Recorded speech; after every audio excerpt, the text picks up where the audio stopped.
2023 Barber Vintage Motorcycle Festival was finally here.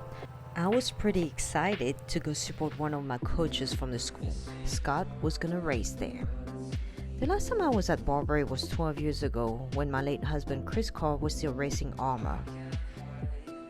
I'm not gonna lie, he was the shit.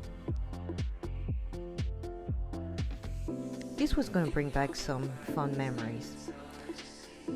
Also, it was gonna be a very nice day, so I invited one of my friends, Kelly, and her husband to ride with me.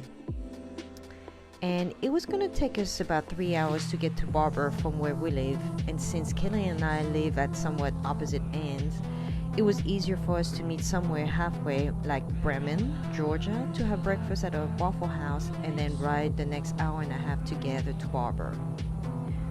The goal was to make sure we leave Barber no later than 4 p.m. so we wouldn't have to ride in the dark.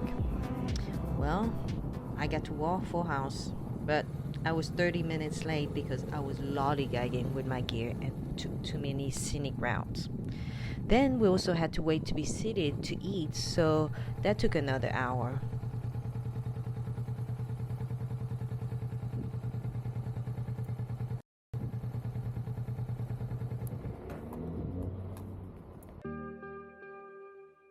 It's gonna be this guy's first time, right? Yeah, it'll be my first time. I've never been once before. Yeah. I love it! Look at this! Back over there. That's right.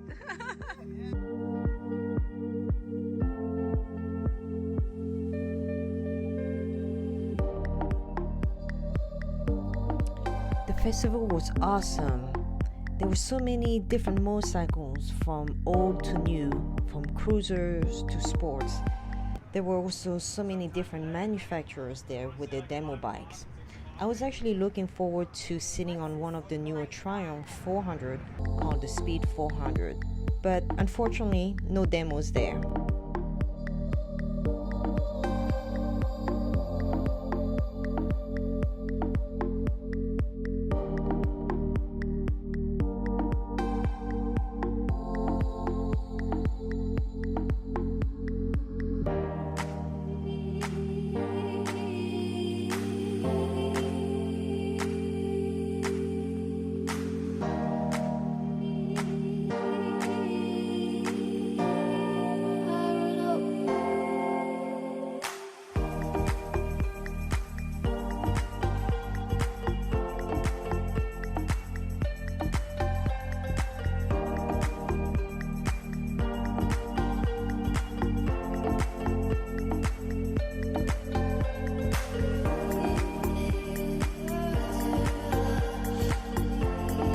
It took us forever to find Scott, but we did. Scott from Two Wheel Ventures.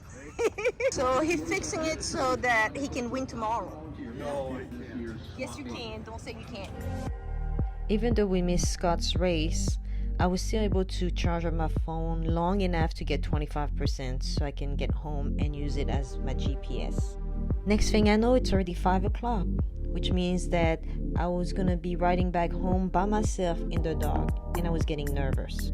Plus, I barely had enough battery to get back home, using my phone as the GPS. Thank God it was mostly highway back.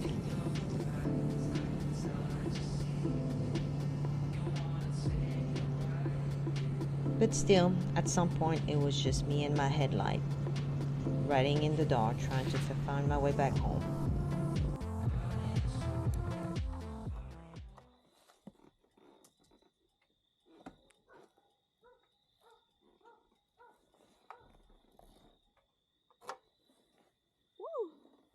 We made it!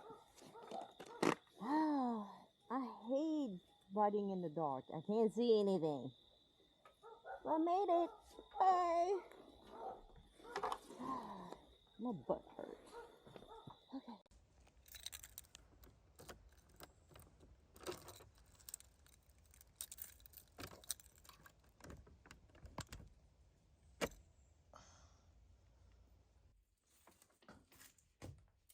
And yes, I made it back home in the dark without any GPS. Actually, I consider that a victory just because for those who know me, I have the worst sense of directions and pretty bad night vision. But am I proud of myself? Not really. I took more risks than needed. So better time management could have helped.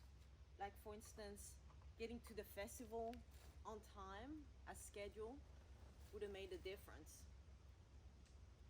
I mean, looking back, it was such a big festival that we lost track of time. We got a bit lost trying to find Scott. So all that compounded with the fact that I took so many pictures and videos that I ran out of battery on my phone, and I didn't have a GPS getting back home. So that was pretty nerve-wracking.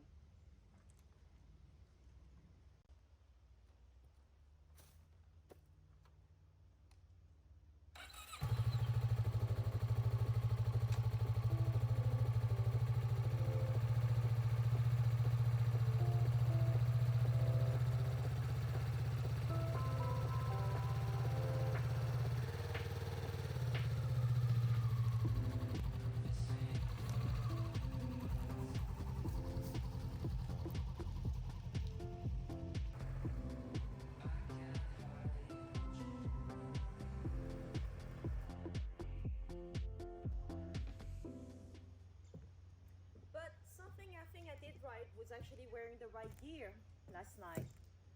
For instance, I may have not been the sexiest person out there, but I was wearing some long johns underneath my baggy pants. I had heavy socks, different layers underneath my climb jacket, which had reflective strip on it, so it was pretty visible. But, you know, it is what it is. Next time I'll just be more careful with time management and sticking to the schedule.